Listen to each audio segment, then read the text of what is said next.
السلام علیکم friends, welcome to اور یوٹیوب چینل اسٹڈی سرکل۔ جیسا کہ آپ کو پتہ ہے کہ ہم جنرل نالج کے سبجیکٹ سے جو ورلڈ فیمس آرگنائزیشنس ہیں جن کے حوالے سے MCQs آتے رہتے ہیں ان کو کور کر رہے ہیں۔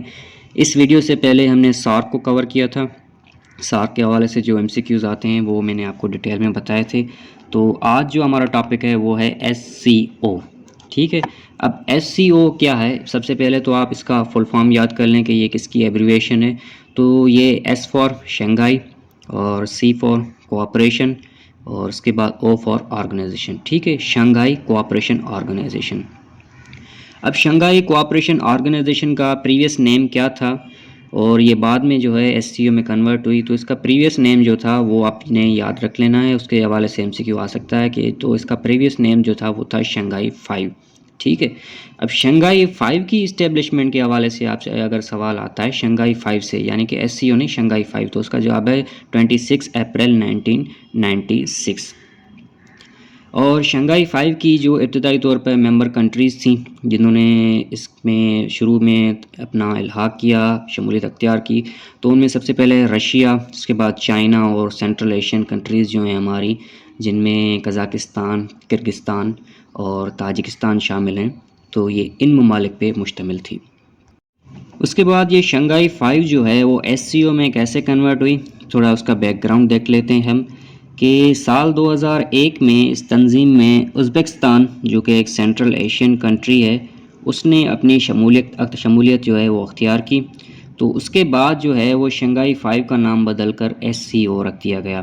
اور ابتدائی طور پر یعنی شروعاتی طور پر SCO نے وسطی ایشیا یعنی سینٹرل ایشیا میں دہشت گردی، علیحدگی پسندی اور انتہا پسندی کو روکنے کے لیے جو اس کے اپنے رکن ممالک تھے ان کے درمیان باہمی کوششوں پر اپنی توجہ مرکوز کی، ٹھیک ہے۔ اب جیسے ہی ازبکستان نے اس میں اپنی شمولیت اختیار کی تو اس کے حوالے سے بھی آپ سے MCQs آ سکتا ہے کہ ازبکستان نے جو ہے شنگھائی 5 میں اپنی کب شمولیت اختیار کی تھی، یا وہ شنگھائی 5 کا جو ہے وہ ممبر کس سال بنا تھا، کب بنا تھا، اس کا سال بھی آپ سے پوچھ لیا جاتا ہے یا کبھی کبھی ڈیٹ بھی آ جاتی ہے، تو یہ آپ نے یاد رکھ لینا ہے کہ 15 جون 2001 یعنی کہ 15 جون 2001 کو ازبکستان جو ہے وہ آفیشیلی شنگھائی 5 میں جو ہے وہ شامل ہوا۔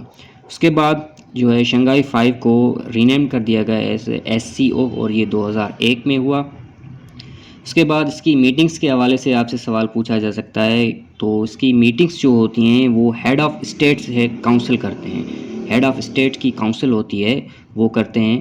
تو اس کے حوالے سے سوال یہ آتا ہے کہ یہ سال میں کتنی بار ہوتی ہیں، تو آپ نے یہ یاد رکھ لینا ہے کہ سال میں SCO کی جو میٹنگ ہوتی ہے ہر سال، وہ سال میں ایک بار ہی ہوتی ہے، یعنی کہ ونس ایئر، ٹھیک ہے۔ ہیڈ آف اسٹیٹ کاؤنسل جو کرتی ہے اس کی وہ سال میں ایک بار یعنی کہ ونس ایئر۔ اس کے بعد اس کا ہیڈ کوارٹر پوچھا جا سکتا ہے کہ SCO کا ہیڈ کوارٹر کہاں ہے، تو وہ بیجنگ جو چائنا کا کیپیٹل ہے وہاں پہ اس کا ہیڈ کوارٹر ہے۔ اور اس کے ساتھ اس کی آفیشیل لینگویجز پوچھی جا سکتی ہیں، تو اس کی 2 آفیشیل لینگویجز ہیں، ایک ہے رشین اور دوسری ہے چائنیز، یہ آپ نے یاد رکھنی ہے، ٹھیک ہے۔ اچھا دوستو، جیسا کہ آپ کو پتہ ہوگا کہ اس وقت پاکستان بھی SCO یعنی شنگھائی کوآپریشن آرگنائزیشن کا ایک رکن ملک ہے، تو اس کے حوالے سے تھوڑا اس کا بیک گراؤنڈ دیکھ لیتے ہیں کہ for the very first time Pakistan, Hindustan, Iran اور منگولیا نے پہلی بار سال 2005 میں قزاقستان کے دارالحکومت استانا میں شنگھائی تعاون تنظیم کے اجلاس میں as a guest, as a مبصر یعنی آبزرور کے طور پہ پہلی بار شرکت کی تھی۔ اور یہ سمٹ جو ہوئی تھی وہ قزاقستان کے کیپیٹل سٹی استانا میں ہوئی تھی، ٹھیک ہے۔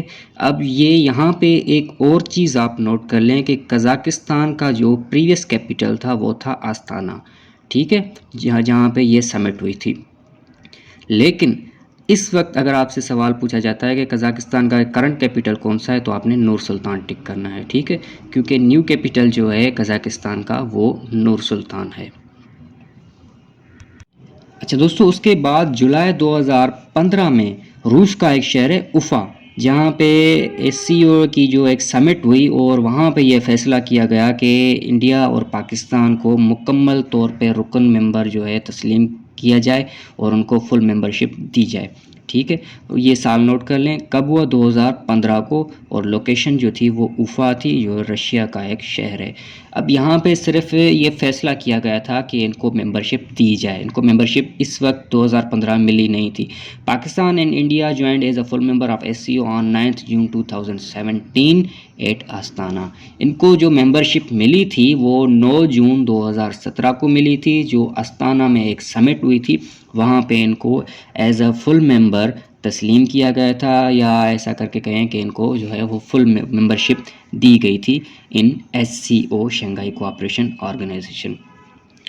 تو جیسا کہ میں نے آپ کو بتایا کہ پہلے شنگھائی 5 میں جو ہے وہ 5 ممالک تھے. اس کے بعد جو چھٹی کنٹری اس میں انٹر ہوئی ازبکستان, تو اس کے بعد اس کا نام بدل کے SCO رکھا گیا. اور 2017 میں جب پاکستان اور انڈیا کو ممبرشپ ملی تو اس کے بعد اس کے جو ٹوٹل پرماننٹ ممبر ہیں, جیسے سارک کے جو ٹوٹل پرماننٹ ممبر ہیں اب تک وہ ٹوٹل 8 ہیں, تو اس SCO کے بھی 8 جو ہے پرماننٹ ممبر ملک ہیں, جس میں China, India, Kazakhstan, Kyrgyzstan, Pakistan, Russia, Tajikistan اور ازبکستان شامل ہیں. تو یہاں پہ اب آپ ایک چیز نوٹ کر لیں کہ اس میں تقریباً 4 سینٹرل ایشین کنٹریز ہیں, جن میں قزاقستان, کرغزستان, تاجکستان اور ازبکستان شامل ہیں.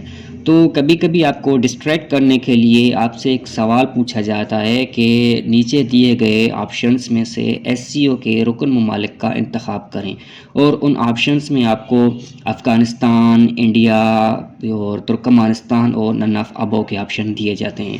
تو آپ نے وہاں پہ ایک دھیان رکھنا ہے کہ آپ نے نن آف ابو کرنا ہے.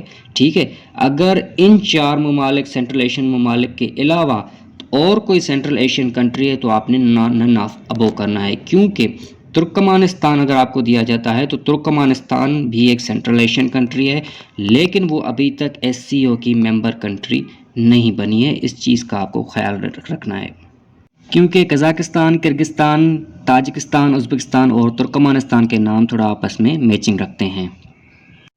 اس کے بعد SCO کے سیکریٹری جنرل کے بارے میں اگر سوالات آتے ہیں تو آپ یہ نوٹ کر لیں کہ اس کا کرنٹ سیکریٹری جنرل زینگ منگ ہے, جو کہ چائنا کنٹری سے بلانگ کرتا ہے, یعنی کہ یہ چائنیز ہے. اور اس کو جو آفس ازیومڈ ہوئی تھی, یعنی کہ اس نے جب اپنی چارج سنبھالی تھی, کب سنبھالی تھی, جنوری 2022 کو. اور جو ٹینیور ہوتا ہے SCO کے سیکریٹری جنرل کا, یعنی ان کے جو عہدے کی مدت ملازمت ہوتی ہے وہ ہوتی ہے 3 ایئرس ہی. ٹھیک ہے, 3 ایئرس. اور SCO کے پلیٹ فارم سے ایک ادارہ ہے اس کا ریٹس. ٹھیک ہے, یہ ایک SCO کا مستقل ادارہ ہے, اور اس کا مقصد جو ہے وہ دہشت گردی, انتہا پسندی اور علیحدگی پسندی کے خلاف جنگ میں SCO کے رکن ممالک کے درمیان جو ہے ہم آہنگی اور بات چیت کو جو ہے وہ آسان بنانا ہے. اب اس کے حوالے سے اگر آپ سے اس کا جو فل فارم پوچھا جاتا ہے, یا آپ کو کہا جاتا ہے کہ ریٹس کس کی ایبریویشن ہے, اس کا فل فارم کیا ہے, تو یہ آپ نے نوٹ کرنا ہے, کیونکہ 2 سوال اس سے پوچھے جا سکتے ہیں. ایک تو اس کا فل فارم اور دوسرا اس کا ہیڈ کوارٹر. تو اس کا جو SCO ریٹس ہے اس کا فل فارم ہے ریجنل اینٹی ٹیررسٹ اسٹرکچر. ٹھیک ہے, ریجنل اینٹی ٹیررسٹ اسٹرکچر. اور اس کا جو ہیڈ کوارٹر ہے SCO ریٹس کا وہ کہاں پہ ہے, وہ ہے تاشکند, جو کہ ازبکستان کا ایک دارالحکومت ہے. ٹھیک ہے, اب یہ SCO ریٹس آپ یوں کر کے سمجھیں کہ جیسے یونائٹڈ نیشنز کے کچھ آرگنس ہیں جن میں سیکیورٹی کاؤنسل ہے, تو یہ بھی SCO کا ایک آرگن ہے, اس کا مستقل ادارہ ہے.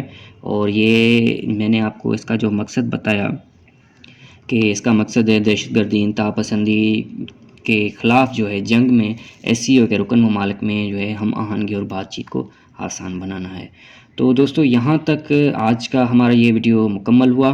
انشاءاللہ ہماری کوشش ہوگی کہ ہمارا جو نیکسٹ ویڈیو وہ بھی کسی ورلڈ فیمس آرگنائزیشن پہ ہو, تاکہ ورلڈ فیمس آرگنائزیشنز کے حوالے سے اگر آپ کے پاس کوئی بھی سوال آتا ہے تو وہ آپ کو کانسیپٹ کے ساتھ پتہ ہو, اور اس میں آپ جو ہیں کامیاب ہو جائیں اس کے درست جواب میں. Thank you for watching. اللہ حافظ.